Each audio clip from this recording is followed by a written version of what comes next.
नमस्कार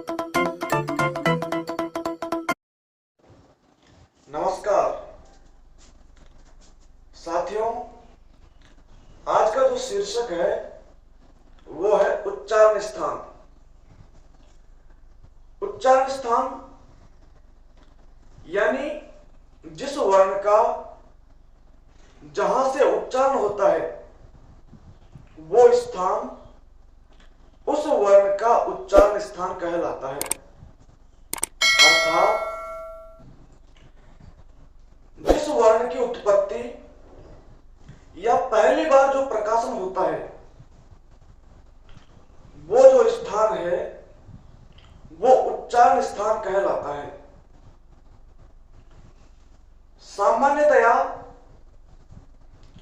जो उच्चारण स्थान है वो 7 माने गए हैं, लेकिन पाणिनीय शिक्षा के अनुसार जो उच्चारण स्थान है वो 8 माने गए हैं, क्योंकि पाणिनीय शिक्षा में एक उच्चारण स्थान है ऊरस। इस ऊरस उच्चारण स्थान को सभी वर्णों का उच्चारण स्थान मान लिया जाता है। लेकिन ये जो उच्चारण स्थान है वो केवल पाणिनीय शिक्षा के अनुसार ही है। इसलिए जब प्रश्न आए कि पाणिनीय शिक्षा के अनुसार उच्चारण स्थान कितने हैं, तो जवाब होना चाहिए 8, यानी उसमें ऊरस को भी शामिल कर लिया जाता है। लेकिन प्रश्न इस प्रकार से पूछा जाए कि सामान्यतः उच्चारण स्थान कितने हैं, तो हमारा जवाब होना चाहिए 7। अब जो ये उच्चारण स्थान है 7, वो कौन कौन से हैं उनके बारे में एक बार देखते हैं। तो ये जो उच्चारण स्थान है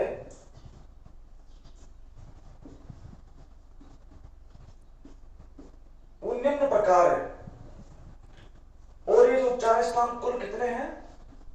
7। क्योंकि जब वर्णों की सवर्ण संज्ञा होती है तो उसमें इन 7 उच्चारण स्थानों का ही प्रयोग किया जाता है। अर्थात इन 7 उच्चारण स्थानों के आधार पर ही वर्णों की सवर्ण संज्ञा होती है। यानी ये 7 उच्चारण स्थान कौन से हैं? तो इनमें जो पहला उच्चारण स्थान है वो है कंठ, दूसरा है तालु, तीसरा है मूर्धा, चौथा है दंत, पांचवा है ओष्ठ, छठा है नासिका,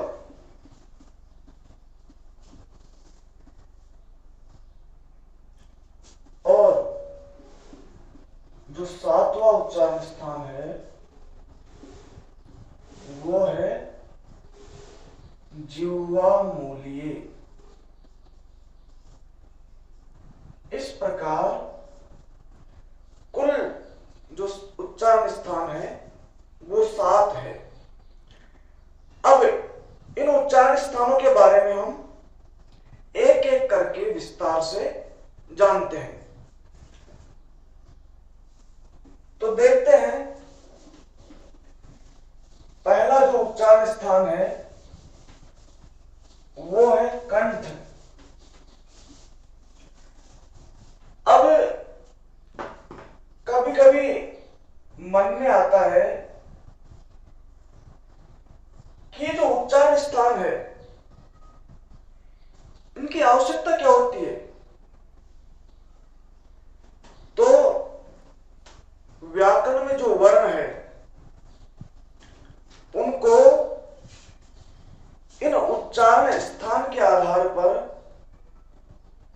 समान माना जाता है, अर्थात उनकी सवर्ण संज्ञा होती है। लेकिन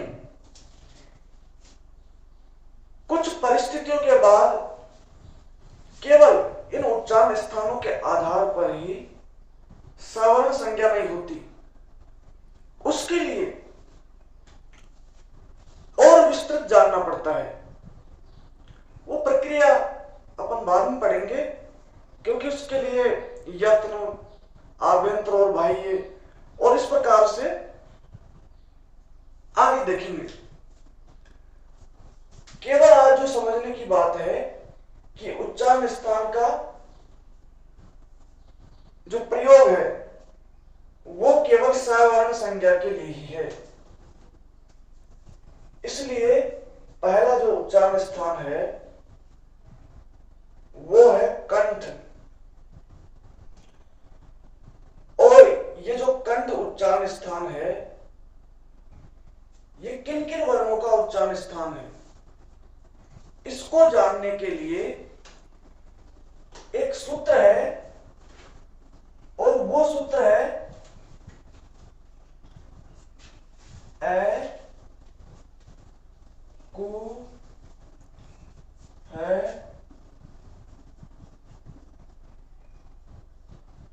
विसर्ज नियानाम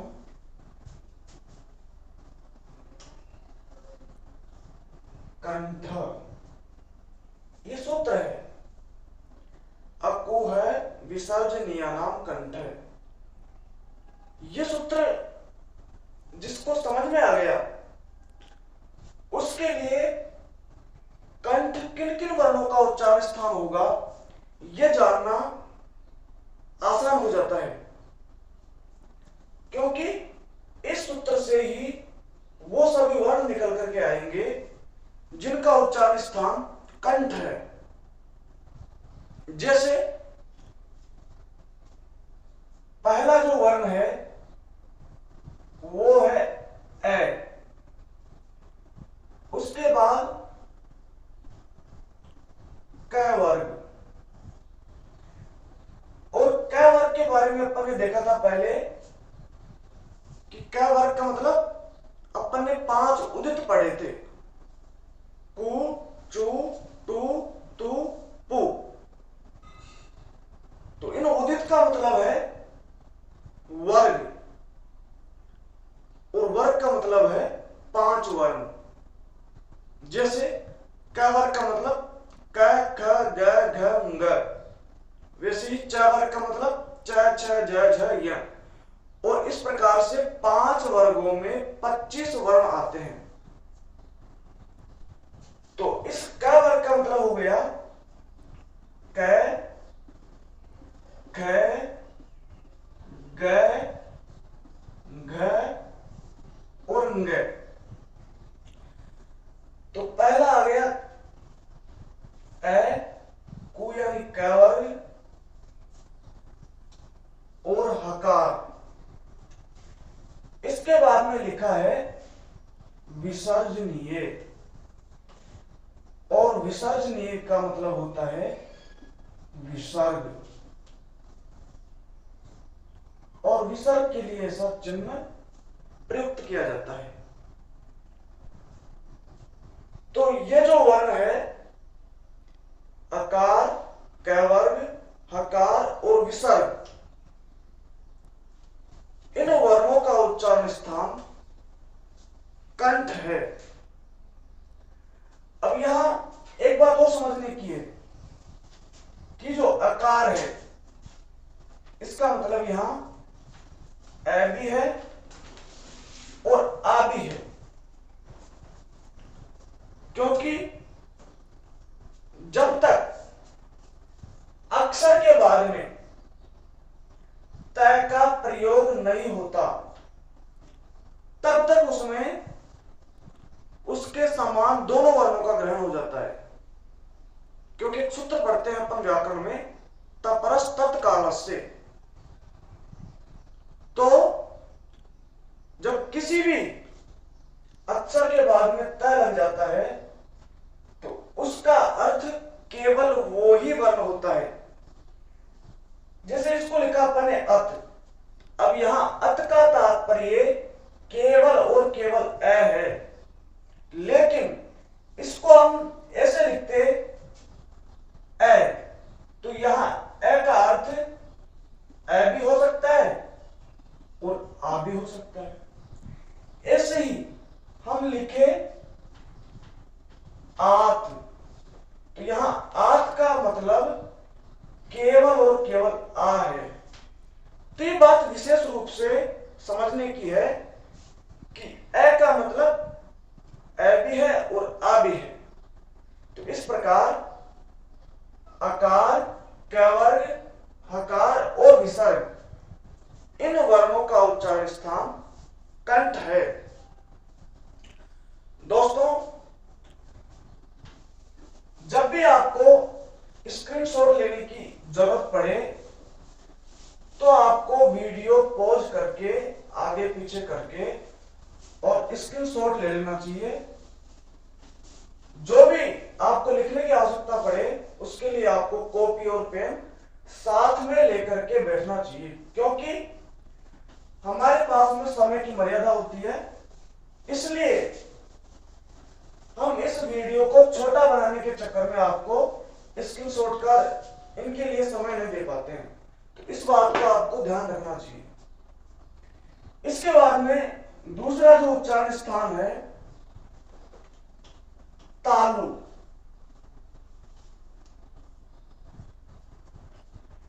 और इस तालु उच्चारण स्थान के लिए सूत्र है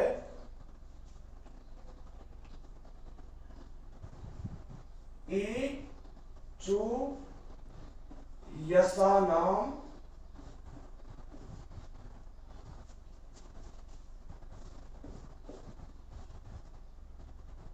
तालु। ईचू यसा नाम तालु। तो वही ई का मतलब यहां ई भी है और बड़ा ई भी है। उसी प्रकार चू का मतलब च वर्ग और च वर्ग का मतलब च, छ, ज, झ, य। इसके बाद में यकार और एक है सकार। अब कभी कभी आप सुनते हैं तालव्य स, मूर्धन्य स, दंत्य स। तो इससे आपके समझ में आएगा कि ये जो स है इसका उच्चारण स्थान तालु है, इसलिए इस स को तालव्य स कहते हैं। तो यह आपके समझ में आया कि ई, च वर्ग, यकार और सकार इनका जो उच्चारण स्थान है वो तालु है। इसके बाद में अगला जो उच्चारण स्थान आता है वो है मूर्धा।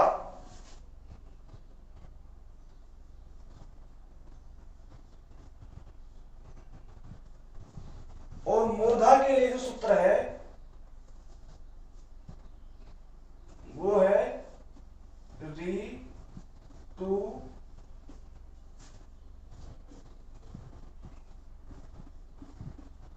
रसाणाम मूर्धा। ऋतु रसाणाम मूर्धा। इसमें भी उसी प्रकार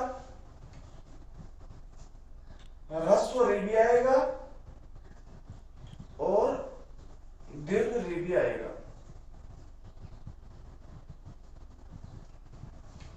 इसी प्रकार टू का मतलब ट वर्ग और ट वर्ग यानी ट, ठ, ड, ढ और ण। एक है रेफ। रेफ यानी रकार।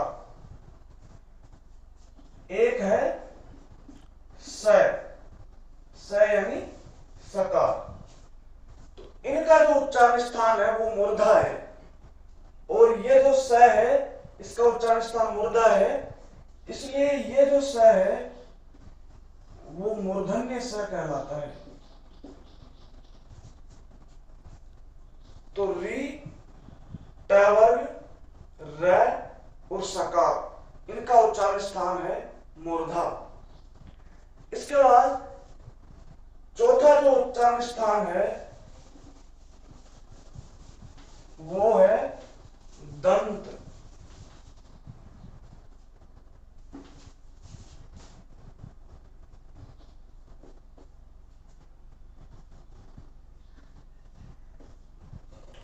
और दंत एक नहीं है, यानी अनेक है, क्योंकि एक से ज्यादा है, इसलिए इनके लिए उच्चारण होता है दंतः, यानी बहुवचन में।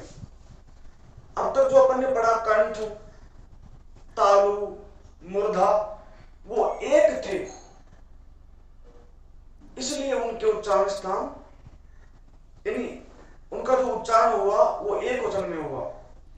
यहां दांत दो से ज्यादा है, यानी बहुवचन में है, इसलिए इनके लिए उच्चारण स्थान है दंतः। इसके लिए सूत्र है री तू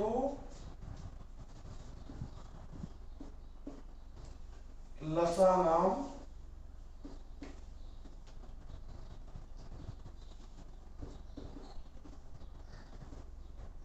दंतः, ऋतु लसानाम दंतः।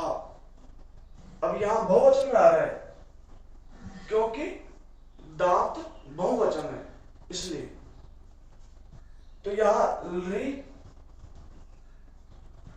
अब री के वैसे दो ही भेद होते हैं, एक तो ह्रस्व और एक होता है प्लुत। जब अपन ने वर्णमाला में पढ़ा था तो वहां री के दो भेद पढ़े थे, एक तो री और एक प्लुत वाला री, री। लेकिन अभी जो और वर्ण थे उन सब के ह्रस्व, दीर्घ और प्लुत, इस प्रकार से तीन तीन भेद थे। ऐसे ही ई के भी, वैसे ये चीजें पहले समझ चुके हैं। तो इस प्रकार से इन जो तीनों का उच्चारण स्थान वो तालु है, इनका कंठ है। यहां जो ये री है केवल ह्रस्व है, क्योंकि प्लुत वाला सामान्य जो भाषा है उसमें काम नहीं आता है, क्योंकि ये वैदिक भाषा के लिए है, इसलिए और केवल यहां ली का प्रयोग करना ही उचित है। इसके बाद में त वर्ग, और त वर्ग यानी त, थ, द, ध, न। इसके बाद में लकार और सकार। तो ये जो स है वो है दंत्य स। इस प्रकार से री, त वर्ग, लकार और सकार, इनका जो उच्चारण स्थान है वो क्या है? दंत यानी दांत।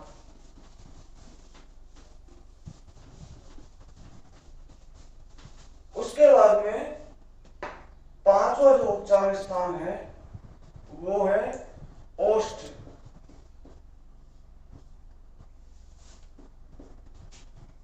इसके लिए सूत्र है उ, पु, पद्मा,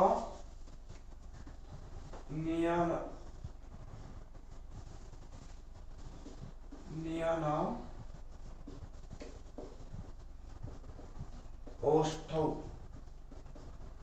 उ, पु, पद्मा, नियानाम, ओष्ठौ। तो यहां उ का मतलब छोटा भी और बड़ा भी, रस्सु भी और दीर्घ भी। प्लुत भी आता है, लेकिन प्लुत का यहां कोई औचित्य नहीं है। इसी प्रकार पु, पु का मतलब पावर। अब यहां एक चीज समझने की है कि ये जो पु है इसमें बड़े उ की मात्रा है, उसके उसका एक कारण है, वो आपको जानना चाहिए कि यहां जो ये पो है, यहां पर एक तो ऐसा पो है और इसमें से एक निकल रहा है ऊ, और ये ऊ कौन सा निकल रहा है ये आपने समझा होगा। जब वर्णमाला में पढ़ाया था तो वहां एक वर्ण आता था उपद मानिए, तो उसके लिए है ये उपद मानिए। अब यहां ये ऊ और ऊ में जो स्थित ऊ है, दोनों मिलकर के दीर्घ हो जाते हैं, यानी इनमें संधि हो जाती है, समझौता हो जाता है, और ये छोटा ऊ और ये छोटा ऊ मिलकर के क्या बन जाता है, बड़ा ऊ। इसलिए यहां पर बड़े ऊ की मात्रा है। लिखते समय ध्यान रखना चाहिए कि यहां हमेशा बड़ा ऊ आएगा, क्योंकि इसमें से पू निकल रहा है और ऊ निकल रहा है, और इन दोनों को मिलाकर के एक मात्रा हो जाती है बड़े ऊ की। ठीक है, तो यहां ये जो पो है इसका मतलब हो गया प वर्ग, और प वर्ग यानी प फ ब भ और म। इसके बाद में है उपद मानिए, और उपद मानिए के बारे में आपने पढ़ा था कि जो अर्ध विसर्ग वाला प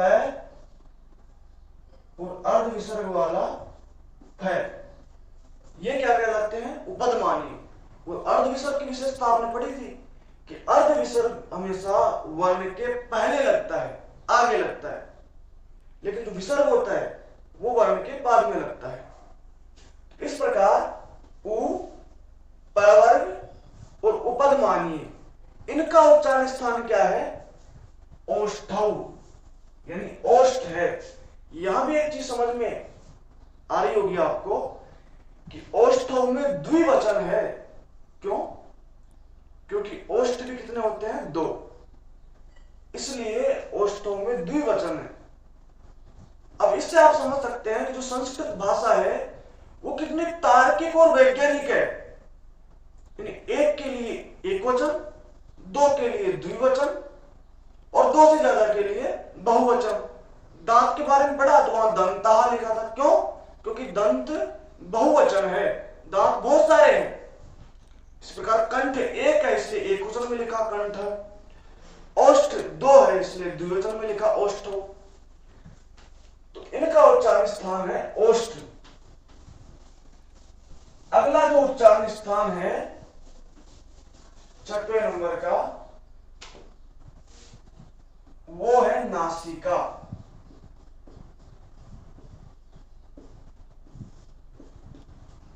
और इसके लिए सूत्र है यमगण नानाम नासिका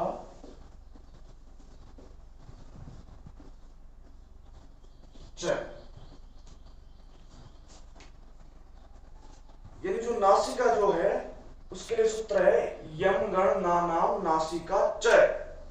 अब यहां जो ये च है ये बहुत काम का है, इसको समझना है, क्योंकि ये जो सूत्र है ये बताता है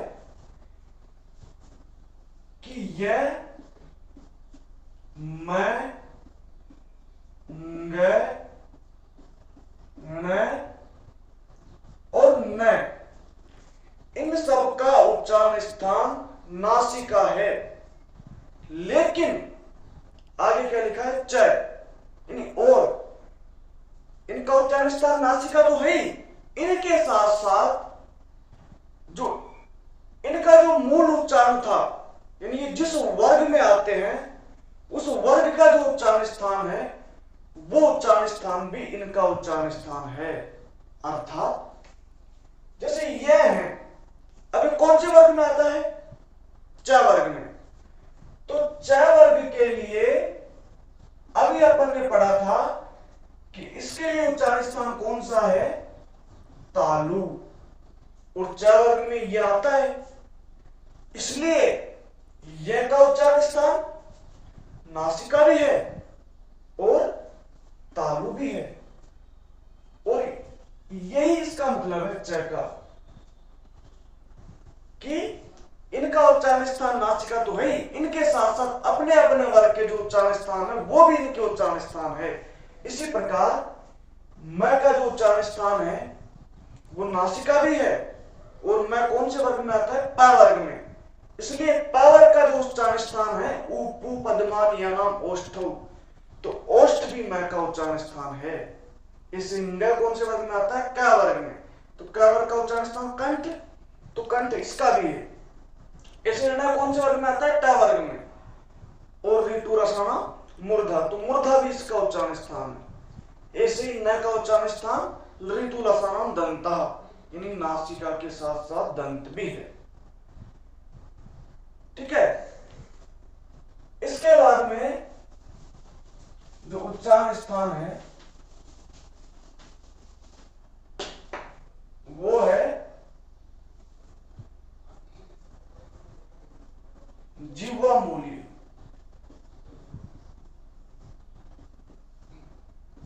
जिह्वा मूल, इसके लिए सूत्र है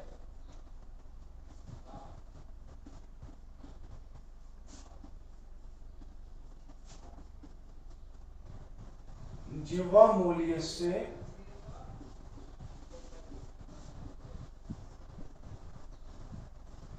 जिह्वा मूलम, यानी जो जिह्वा मूल है उसका उच्चारण स्थान कौन सा है? जिह्वा मूल। अब जिह्वा मूल ये कौन कौन से वर्ण है? ये हमने वर्णमाला प्रदेश में पढ़ा था, लेकिन एक बार और स्मरण करा रहे हैं कि जिह्वा मूल्य में क और ख, ये दोनों वर्ण आते हैं। तो इनका उच्चारण स्थान कौन सा है? जिह्वा मूल। ठीक है। इसके बाद में अगला जो है, अब ये मूल रूप से 7 उच्चारण स्थान थे, उच्चारण स्थान पूरे हो गए, लेकिन इनके अलावा जो वर्ण बच गए हैं, क्योंकि उन वर्णों का जो निर्माण हुआ है वो अब तक जो पढ़ लिए ना वर्ण उन्हीं से हुआ है, इसलिए इनका आपस में गठजोड़ करके और उनका उच्चारण स्थान होगा। जैसे आप समझेंगे, जैसे एक है कंठ तालु, तो कंठ तालु के बारे में अपन ने पढ़ लिया अलग अलग, एक तो कंठ और एक तालु। इसके लिए सूत्र है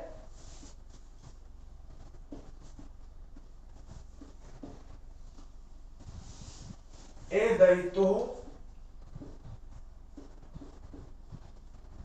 कंठ तालु। यहां 2 वर्ण है, एत और एत, यानी यहां एत का मतलब ए और ऐत का मतलब आई। इनका उच्चारण स्थान क्या है? कंठ तालु है।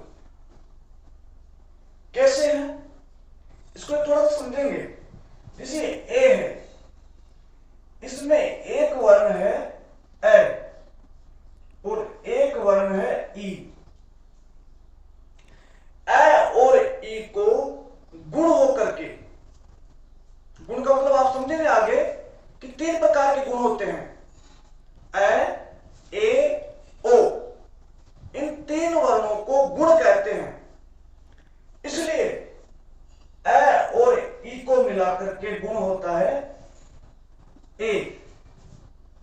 चूंकि ए का उच्चारण स्थान अपन ने भी पढ़ा था, अकुह विसर्जनीयानाम कंठ, कि ए का उच्चारण स्थान क्या है?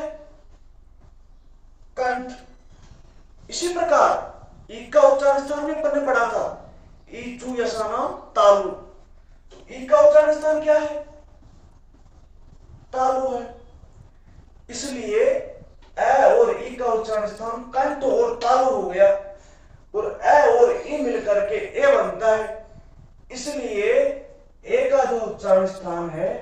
वो क्या है? कंठ तालु। ये समझने की बात है। इसलिए उच्चारण स्थान तो केवल 7 ही है, लेकिन दोनों वर्णों को मिलाकर के ए बनता है, इसलिए इसका उच्चारण स्थान हो गया कंठ तालु। इसी प्रकार ऐ का निर्माण भी ए और ए से होता है, इसलिए ऐ का उच्चारण स्थान भी क्या है? कंठ तालु। ठीक है। ऐसे ही अगला जो उच्चारण स्थान है वो है कंठोष्ठम।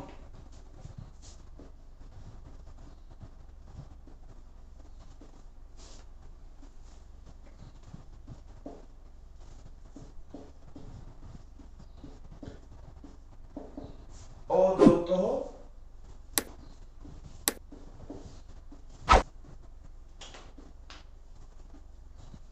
कंठोष्ठम।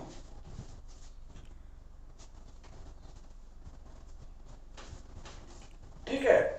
तो यहां वो स्थिति है ओत और औत। तो यहां ओत का मतलब ओ और औत का मतलब औ। यहां भी जो ओ मिलकर बना है वो बना है ए और उ से। ठीक है। इसलिए ए का उच्चारण स्थान क्या था? कंठ। उ का उच्चारण स्थान ओष्ठ।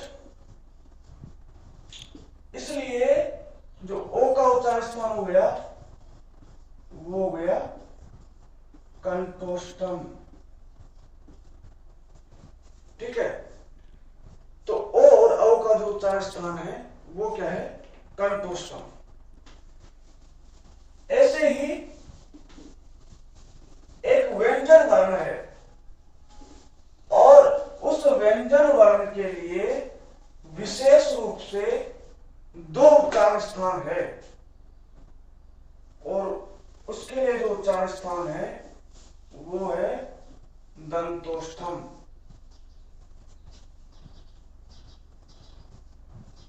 वो है वकार से दंतोष्ठम। ठीक है। तो यहां जो व है, इस व का उच्चारण स्थान क्या है? व का उच्चारण स्थान है दंतोष्ठ, यानी दांत और ओष्ठ। ठीक है। इस प्रकार से ये जो उच्चारण स्थान है ये पूरे हो जाते हैं। अब इसमें जो प्रश्न आता है वो कैसे करके पूछ लिया जाता है कि ए का उच्चारण स्थान कौन सा है, ओ का कौन सा है, व का कौन सा है, ग का कौन सा है या छ का कौन सा है। ऐसे वो किसी भी वर्ण को उठा करके देता है और पूछता है कि इसका उच्चारण स्थान कौन सा है। इसलिए इन उच्चारण स्थानों को याद करने के लिए ये जो सूत्र है वो याद होना अनिवार्य है, और उन सूत्रों को मैंने विस्तृत रूप से समझा दिया है। वो जिसको याद हो गया उसके उच्चारण स्थान समझ में आ जाएगा। तो इस प्रकार से ये आपको, यदि वीडियो समझ में नहीं आता है तो इसको बार बार रोक करके भी आप देख सकते हैं। इसी के साथ ये टॉपिक पूरा होता है। धन्यवाद।